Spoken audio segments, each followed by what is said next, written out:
Muy buenas tardes, querida comunidad. Vamos a hacer nuestro ratito de oración.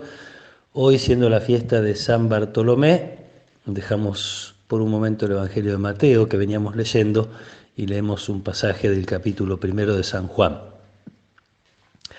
Felipe encontró a Natanael y le dijo: hemos hallado a aquel de quien se habla en la ley de Moisés y en los profetas. Es Jesús, el hijo de José de Nazaret. Natanael le preguntó: ¿acaso puede salir algo bueno de Nazaret? Ven y verás, le dijo Felipe. Al ver llegar a Natanael, Jesús dijo: este es un verdadero israelita, un hombre sin doblez. ¿De dónde me conoces?, le preguntó Natanael. Jesús le respondió: yo te vi antes que Felipe te llamara, cuando estabas debajo de la higuera. Natanael le respondió: Maestro, tú eres el Hijo de Dios, tú eres el Rey de Israel. Jesús continuó: porque te dije, te vi debajo de la higuera, ¿crees? Verás cosas más grandes todavía. Y agregó: les aseguro que verán el cielo abierto y a los ángeles de Dios subir y bajar sobre el Hijo del Hombre. Palabra del Señor. Felipe sintió la necesidad de compartir este encuentro con Jesús y entonces le anuncia a Natanael, que después tomará el nombre de Bartolomé. La primera reacción de Natanael, como vemos, no es muy auspiciosa. Puede salir algo bueno de Nazaret. Sin embargo, Felipe no se deja asustar por esta expresión y simplemente le dice: ven y lo verás. La invitación de Felipe a Natanael es que vaya a encontrarse con Jesús, a verlo. En ese encuentro pasa esta anécdota que nos cuesta entender, que seguramente por la reacción que provoca en Natanael seguramente fue muy importante, muy significativa, que Jesús le revele: yo te vi cuando estabas debajo de la higuera. Y Natanael sabría muy bien qué había pasado debajo de la higuera, en qué estaba pensando, que Jesús pueda pintarlo con esta expresión tan linda: este es un hombre sin doblez. Finalmente, uno ve en el Evangelio cómo Felipe, como decía, tiene necesidad de compartir esta experiencia. Un poco antes, en el mismo Evangelio de San Juan, vemos que hay dos discípulos que, inspirados por San Juan Bautista, van detrás de Jesús, casi como espiándolo. Jesús se da vuelta y le dice: ¿Qué buscan? Y entonces le preguntan: ¿dónde vives? Y Jesús le contesta: vengan y lo verán. Uno de ellos es Andrés, que finalmente, como Felipe, siente la necesidad de compartir esto y le cuenta a su hermano Simón, que después se llamará Pedro. ¿Por qué hago referencia a esta primera experiencia de los discípulos? Porque en las dos está esta invitación: ven y verás. Le dice Jesús a los discípulos: primero vengan y lo verán. Ahora Felipe le dice a Natanael: ven y verás. La transmisión de la buena noticia, la transmisión de quién es Jesús, se hace presentando a Jesús.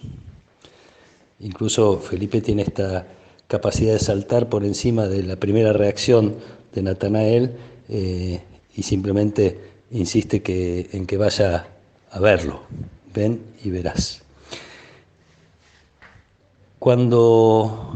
Si ustedes recuerdan, cuando muere Lázaro, cuando Jesús llega a la casa de Lázaro, pregunta dónde lo pusieron y una de las hermanas de Lázaro le dice: ven y lo verás. Parece que el Evangelio de Juan insiste mucho en esto del encuentro y ahí, en un primer lugar, parece que a través de Jesús los hombres se acercan a ver las cosas de Dios, pero también parece que a través de Jesús Dios se acerca a ver las cosas del hombre. En la muerte de Lázaro, Jesús, como Dios, tiene que ir a ver lo que es la muerte y todo lo que eso significa. Es como si Dios estuviera conociendo las experiencias humanas de una manera diferente por haberse encarnado. Pero este ver, que aparece tan frecuentemente en el Evangelio de Juan, de hecho le va a dedicar todo un capítulo, el capítulo 9, a raíz de la curación de un ciego, tiene que ver precisamente con el encuentro personal. Y ahí quería recordarles una frase del Papa Benedicto XVI, en una encíclica que él escribió que se llamaba Dios es caridad. Al principio de la encíclica, en el primer número, dice: No se comienza a ser cristiano por una decisión ética o una gran idea, sino por el encuentro con un acontecimiento, con una persona que da nuevo horizonte a la vida y con ello una orientación decisiva. Es lindo pensar así nuestra vocación. Empezamos a ser cristianos porque de alguna manera encontramos a Jesús, un acontecimiento, una persona.